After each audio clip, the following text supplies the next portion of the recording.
ಎಲ್ಲಾ ಹಾನಿಯಿಂದ ಕೂದಲನ್ನು ರಕ್ಷಿಸುತ್ತೆ. ಬರೀ Amrit noni reach root premium hair oil.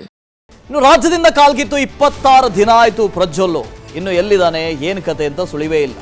Revanna jail ನೋಡ್ಕೊಂಡ್ ಬಂದ್ರು, ಆದ್ರೂ ಪ್ರಜ್ವಲ್ ಮಾತ್ರ ಬರಲಿಲ್ಲ. 26ನೇ ದಿನ ಇವತ್ತಿಗೆ, 26ನೇ ದಿನ.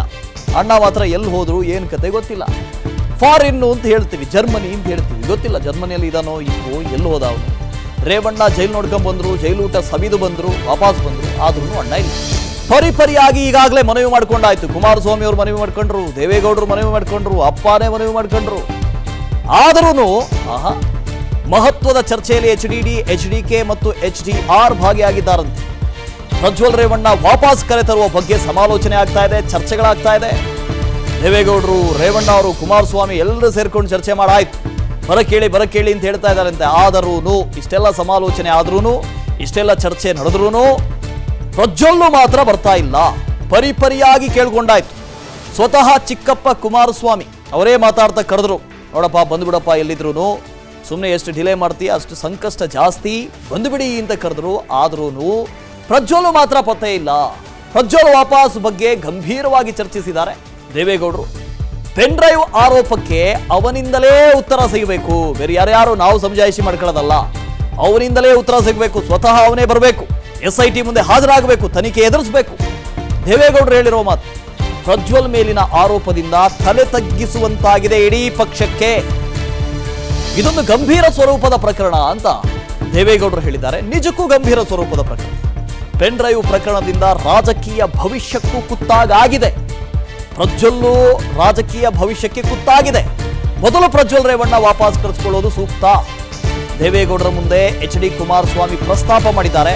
ಆದಷ್ಟು ಬೇಗ ಆತನನ್ನ ಬರ ಹೇಳಬೇಕು, ಕರೆತನ್ನಿ ಅಂತ. ನಿಜಕ್ಕೂ ಆತ ಕಾಂಟ್ಯಾಕ್ಟ್ ನಲ್ಲಿ ಇಲ್ವಾ, ಇವ್ರು ಯಾರ ಜೊತೆನೋ ಅವನು ಸಂಬಂಧದಲ್ಲಿ ಇಲ್ವಾ, ಸಂಪರ್ಕದಲ್ಲಿ ಇಲ್ವಾ ಗೊತ್ತಿಲ್ಲ. ಇವರು ಹೇಳ್ತಿರೋ ಪ್ರಕಾರ ನಮ್ಮ ಯಾರ ಜೊತೆನೂ ಸಂಪರ್ಕದಲ್ಲಿಲ್ಲ, ನಮಗೆ ಗೊತ್ತೇ ಇಲ್ಲ ಎಲ್ಲಿದ್ದಾನೆ ಅಂತ. ಆದ್ರೆ ಕುಮಾರಸ್ವಾಮಿ ಅವರು ಹೇಳಿದ್ದಾರಂತೆ ಆದಷ್ಟು ಬೇಗ ಕರೆತರೋದು ವಾಸಿ ಅಂತ. ತಲೆಮರೆಸಿಕೊಂಡಷ್ಟು ತಪ್ಪು ಮಾಡಿದ್ದಾರೆ ಅನ್ನೋ ಭಾವನೆ ಇದೆ. ಅದು ತಲೆಮರೆಸ್ಕೊಂಡ ಮೇಲಲ್ಲ, ಮೊದಲಿಂದಲೂ ಇದೆ. ತಪ್ಪು ಮಾಡಿದ್ದಾನೆ ಅನ್ನೋ ಭಾವನೆ ಇಡೀ ರಾಜ್ಯಕ್ಕೆ, ಯಾಕೆ ಇಡೀ ದೇಶದ ಜನರಿಗೆ. ಹೀಗಾಗಿ ಪ್ರಜ್ವಲ್ ಕರೆ ತರುವ ಬಗ್ಗೆ ನಿರ್ಧಾರ ಮಾಡಬೇಕಾಗಿದೆ. ಪ್ರಜ್ವಲ್ ಬಂದ ಬಳಿಕ ಸತ್ಯಾಸತ್ಯತೆ ತಿಳಿದುಕೊಂಡು ಹೋರಾಟ ಮಾಡೋಣ ಮುಂದಕ್ಕೆ. ಆದ್ರೆ ಬರ್ದೇನೆ ಹೋದ್ರೆ ಅವರೇ ತಪ್ಪಿತಸ್ಥ ಅಂತ ಆಗತ್ತೆ. ತಾಯಿ ಭವಾನಿಗೆ ಪ್ರಜ್ವಲ್ ರೇವಣ್ಣ ಬಗ್ಗೆ ಏನಾದ್ರೂ ಗೊತ್ತಿದೆಯಾ? HDD, HDK, HDR ಮೀಟಿಂಗ್ ನಲ್ಲಿ ಈ ಬಗ್ಗೆ ಚರ್ಚೆ ಆಗಿದೆಯಂತೆ. ಆಯ್ತಪ್ಪ, ನಮಗೂ ಗೊತ್ತಿಲ್ಲ, ನಿಮಗೂ ಗೊತ್ತಿಲ್ಲ, ಯಾರಿಗೂ ಗೊತ್ತಿಲ್ಲ. ತಾಯಿ ಭವಾನಿ ರೇವಣ್ಣಂಗೆ ಗೊತ್ತಿದೆಯಾ? ಅವ್ರ ಜೊತೆ ಎಲ್ಲಾದ್ರೂ ಸಂಪರ್ಕದಲ್ಲಿದ್ದಾನ? ಅದನ್ನ ತಿಳಿದುಕೊಳ್ಬೇಕು. ಆದಷ್ಟು ಬೇಗ ಕರೆತರುವ ಪ್ರಯತ್ನ ಮಾಡಬೇಕು. ಆಯ್ತು, ಯಾರದ್ದೋ ಮೇಲೆ ಆರೋಪಗಳು ಕೇಳಿ ಬಂದ ತಕ್ಷಣ ನಾವು ಆತ ಅಪರಾಧಿ ಅಂತ ಪರಿಗಣಿಸಿಲ್ಲ, ಅಪರಾಧಿ ಅಂತ ಹೇಳ್ತಾ ಇಲ್ಲ. ಆದರೆ ಕಾನೂನಿಗೆ ಬೆನ್ನು ತೋರಿಸಿ ಹೋಗಿರೋದಿದೆಯಲ್ಲ, ಕಾನೂನಿನ ಕುಣಿಕೆಯಿಂದ ತಪ್ಪಿಸ್ಕೊಳ್ತೀನಿ ಅಂತ ತಪ್ಪಿಸ್ಕೊಂಡು ಓಡಾಡ್ತಾ ಇರೋದಿದೆಯಲ್ಲ, ಇದು ಒಬ್ಬ ಆರೋಪಿತನನ್ನೂ ಕೂಡ ಅಪರಾಧಿ ಅನ್ನೋ ದೃಷ್ಟಿಕೋನದಿಂದ ನೋಡುವಂತೆ ಮಾಡಿದೆ. ಹಾಗಾಗಿ ಇಡೀ ರಾಜ್ಯದ ಜನ ಪ್ರಜ್ವಲ್ ರೇವಣ್ಣನನ್ನ ಒಬ್ಬ ಅಪರಾಧಿನೇ ಇರಬಹುದು ಅಂತ ಕರೀತಾ ಇರೋದು. ಒಂದು ವೇಳೆ SIT ಮುಂದೆ ಬಂದು ಹಾಜರಾಗಿದ್ದಿದ್ರೆ, SIT ಮುಂದೆ ಬಂದು ತನಿಖೆಯನ್ನು ಎದುರಿಸ್ತಾ ಇದ್ದಿದ್ರೆ ಇವತ್ತಿಗೂ ಆತ ಆಪಾದಿತ ಆಗ್ತಾ ಇದ್ದ. ಯಾರು ಆತನನ್ನ ಅಪರಾಧಿ ಅಂತ ಕರೀತಾ ಇದ್ರು? ನಮ್ಮ ಕೋರ್ಟ್ಗಳದನ್ನೇ ಹೇಳೋದು, ಯಾರನ್ನು ನೀವು ಅಪರಾಧಿ ಅಂತ ಕರೆಯಂಗಿಲ್ಲ ತೀರ್ಪು ಬರುವವರೆಗೆ. ಆದರೆ ಕಾನೂನಿನ ಪ್ರಕ್ರಿಯೆಗೆ ಒಳಪಡಬೇಕಲ್ವಾ? ನಾನು ಮಾಡಿದ್ದೆ ನೆನ್ನೆ ದಿನ ಕ್ಲಿಯರ್ ಆಗಿ ಹೇಳಿದ್ದೇನೆ. ಎಲ್ಲಿದ್ರು ಬಂದು ಇವತ್ತು SIT ನಲ್ಲಿ ಅದು ಯಾವ ರೀತಿ ತನಿಖೆ ಮಾಡ್ತಾರೋ ಆ ತನಿಖೆಗೆ ಸಹಕಾರ ಕೊಡಪ್ಪ ಅಂತ ಹೇಳಿದ್ದೇನೆ. ಈಗಲೂ ಹೇಳ್ತೇನೆ. ಗೊತ್ತಿಲ್ಲ, ನನಗೆ ಇನ್ನೂ ಕಾಂಟ್ಯಾಕ್ಟ್ ನಲ್ಲಿ ಇಲ್ಲ. ನಾನು ಅದಕ್ಕೆ ಸಾರ್ವಜನಿಕವಾಗಿ ನೆನ್ನೆ ಮಾಧ್ಯಮದ ಮುಖಾಂತರ ಮನವಿ ಮಾಡಿದ್ದೇನೆ. ನಾನು ಒಂದು ನಿರೀಕ್ಷೆ ಇಟ್ಕೊಂಡಿದ್ದೇನೆ. ಯಾಕೆಂದ್ರೆ ನಮ್ಮ ಕಾರ್ಯಕರ್ತರಿಗೆ ಗೌರವ ತರ್ತಕ್ಕಂಥದಕ್ಕೆ, ದೇವೇಗೌಡರ ಬಗ್ಗೆ ಒಂದು ಅವ್ರ ಮನಸ್ಸಿನ ನೋವೇನಿದೆ ಅದನ್ನು ಸರಿಪಡಿಸ್ತಕ್ಕಂಥದ್ದಕ್ಕೆ ಗೌರವಯುತವಾಗಿ ತೀರ್ಮಾನ ತೆಗೆದುಕೊಳ್ತೇನೆ ಅಂತಕ್ಕಂಥ ಒಂದು ವಿಶ್ವಾಸದಲ್ಲಿ ನೆನ್ನೆ ಕರೆ ಕೊಟ್ಟಿದ್ದೇನೆ. ನೋಡೋಣ ಇವತ್ತು ನಾಳೆ ನಾನು ಮಾಡಿದ್ದೆ. ಸಂಜಯ್ ಇದ್ರ ಬಗ್ಗೆ ಡೀಟೇಲ್ಸ್ ಅನ್ನು ಕೊಡ್ತಾರೆ. Sanjay, good morning. ಇಷ್ಟು ದಿನ ಕಳೀತು, ಆದ್ರೂ ಪ್ರಜ್ವಲ್ ಎಲ್ಲಿದ್ದಾನೆ ಏನ್ ಕತೆ ಅಂತ ಗೊತ್ತಿಲ್ಲ. ಅಲ್ಲ, ಕುಟುಂಬಸ್ಥರು ಯಾರ ಜೊತೆನೂ ಸಂಪರ್ಕದಲ್ಲಿಲ್ವಾ ಆತ?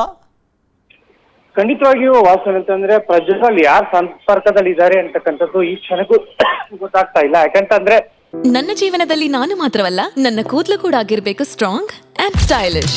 ಬರೀ Amrit noni reach root premium hair oil ನೊಂದಿಗೆ. Reach root premium hair oil.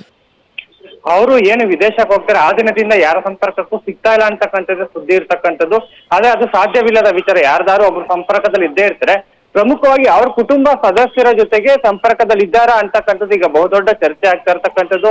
ಆದ್ರೆ ಕುಮಾರಸ್ವಾಮಿ ಅಂತೂ ಸ್ಪಷ್ಟಪಡಿಸಿರ್ತಕ್ಕಂಥದ್ದು ನನ್ನ ಸಂಪರ್ಕದಲ್ಲಿ ಇಲ್ಲ ಅಂತ. ರೇವಣ್ಣನು ಕೂಡ ನನ್ನ ಸಂಪರ್ಕದಲ್ಲಿ ಇಲ್ಲ ಅಂತ ಹೇಳ್ತಿದ್ರೆ, ಇಲ್ಲ ಒಂದ್ ಕಡೆ ಅವ್ರ ತಾಯಿ ಜೊತೆ ಭವಾನಿಯವ್ರ ಜೊತೆಗೆ ಏನಾದ್ರು ಸಂಪರ್ಕದಲ್ಲಿ ಇರಬಹುದಾ ಅಂತಕ್ಕಂಥ ಒಂದು ನಿಟ್ಟಿನಲ್ಲಿ ನಿನ್ನೆ ಹಾಸನಕ್ಕೆ ರೇವಣ್ಣ ಅವರು ಹೋಗಿರ್ತಕ್ಕಂಥದ್ದು. ಏನಾರು ಭವಾನಿಯವರ ಸಂಪರ್ಕದಲ್ಲಿ ಇದಾರಾ ಅಂತಕ್ಕಂಥ ಒಂದು ವಿಚಾರಿಸ್ಕೊಂಡು, ಯಾಕಂತಂದ್ರೆ ಈಗಾಗಲೇ ದೇವೇಗೌಡರ ಕುಟುಂಬದಲ್ಲಿ ಒಂದು ಅಭಿಪ್ರಾಯಕ್ಕೆ ಬಂದಿರತಕ್ಕಂಥದ್ದು, ಪ್ರಜ್ವಲ್ ರೇವಣ್ಣ ಅವರನ್ನ ಆದಷ್ಟು ಬೇಗ ಭಾರತಕ್ಕೆ ಕರೆಸ್ಬೇಕು, ತನಿಖೆಗೆ ಸಹಕರಿಸ್ಬೇಕು. ಇಲ್ಲ ಅಂತಂದ್ರೆ ಈ ವಿಚಾರ ಮತ್ತಷ್ಟು ಡ್ರ್ಯಾಗ್ ಆಗುತ್ತೆ. ಇದರಿಂದ ರಾಜಕೀಯವಾಗಿ ದೇವೇಗೌಡರ ಕುಟುಂಬಕ್ಕೆ ಸಾಕಷ್ಟು ಒಂದು ಮುಜುಗರ ಆಗುತ್ತೆ. ಹಾಗೆ ಮುಂದಿನ ರಾಜಕೀಯ ಭವಿಷ್ಯಕ್ಕೂ ಸಹ ಹಿನ್ನಡೆ ಆಗುತ್ತೆ ದೇವೇಗೌಡರ ಕುಟುಂಬಕ್ಕೆ. ಈ ನಿಟ್ಟಿನಲ್ಲಿ ಒಂದು ತೀರ್ಮಾನಕ್ಕೆ ಬಂದಿರತಕ್ಕಂಥ ದೇವೇಗೌಡರ ಕುಟುಂಬ ಅಂತಂದ್ರೆ ದೇವೇಗೌಡರು, ರೇವಣ್ಣ, ಕುಮಾರಸ್ವಾಮಿ ಅವರು ಪ್ರಜ್ವಲ್ನ ಆದಷ್ಟು ಬೇಗ ವಿದೇಶದಿಂದ ಭಾರತಕ್ಕೆ ಕರೆಸಿ SIT ಮುಂದೆ ತನಿಖೆಗೆ ಸಹಕಾರ ಕೊಡ್ಬೇಕು ಅನ್ನೋ ಒಂದು ಅಭಿಪ್ರಾಯಕ್ಕೆ ಬಂದಿದ್ದಾರೆ. ಆದ್ರೆ ಪ್ರಜ್ವಲ್ ಮಾತ್ರ ಈ ಕ್ಷಣಕ್ಕೂ ಯಾರ ಕೈಗೂ ಸಿಗ್ತಾ ಇಲ್ಲ ಅಂತಕ್ಕಂಥದ್ದು. ಎಲ್ಲೋ ಒಂದ್ ಕಡೆ ಯಾರೋ ವಕೀಲರ ಮಾತನ್ನ ಏನಾದ್ರು ಕೇಳಿ ಪ್ರಜ್ವಲ್ ಅವರು ವಿದೇಶದಲ್ಲೇ ಇದಾರಾ ಅಂತಕ್ಕಂಥದ್ದು. ಯಾಕಂತಂದ್ರೆ ಸಹಜವಾಗಿ ಇಂಥ ಒಂದು ಸಂದರ್ಭದಲ್ಲಿ ಅವರ ಒಂದು ವಕೀಲರ ಒಂದು ಹೇಗೆ ಹೇಳ್ತಾರೆ ಹಾಗೆ ನಡ್ಕೊಳ್ತಕ್ಕಂತ ಒಂದು ಚಾನ್ಸಸ್ಗಳು ಜಾಸ್ತಿ ಇರ್ತವೆ. ಪ್ರಜ್ವಲ್ ಅವರು ವಕೀಲರ ಒಂದು ಅಭಿಪ್ರಾಯದಿಂದ ನಡ್ಕೊಳ್ತಾ ಇದಾರೆ ಅಥವಾ ಅವ್ರ ತಾಯಿ ಭವಾನಿಯವರ ಸಂಪರ್ಕಕ್ಕೆ ಏನಾರ ಇದಾರ ಅಂತಕ್ಕಂಥದ್ದು ಗೊತ್ತಾಗ್ಬೇಕಾಗಿರ್ತಕ್ಕಂಥದ್ದು. ಒಟ್ಟಾರೆ ಏನಂತಾರೆ, ಪ್ರಜ್ವಲ್ ಭಾರತಕ್ಕೆ ಬಂದು ತನಿಖೆಗೆ ಸಹಕಾರ ಕೊಡ್ಬೇಕು ಅಂತಕ್ಕಂಥದ್ದು ಈಗ ಒಟ್ಟಾರೆ ದೇವೇಗೌಡರ ಕುಟುಂಬದ ಅಭಿಪ್ರಾಯ. Okay, thank you. ಅನುಕ್ಷಣದ ಸುದ್ದಿಗಳಿಗಾಗಿ Vistara news YouTube channel subscribe ಮಾಡಿ. ಹೊಸ ಸುದ್ದಿಗಳ ನೋಟಿಫಿಕೇಶನ್ಗಾಗಿ ಬೆಲ್ ಐಕಾನ್ ಕ್ಲಿಕ್ ಮಾಡಿ. ಲೇಟೆಸ್ಟ್ ಅಪ್ಡೇಟ್ಸ್ಗಾಗಿ www.vistaranews.com ವೆಬ್ಸೈಟ್ಗೆ ವಿಸಿಟ್ ಮಾಡಿ. ಅಂಗೈಯಲ್ಲೇ ಜಗತ್ತಿನ ಸುದ್ದಿ ತಿಳಿಯಲು Vistara news Kannada app download ಮಾಡಿ.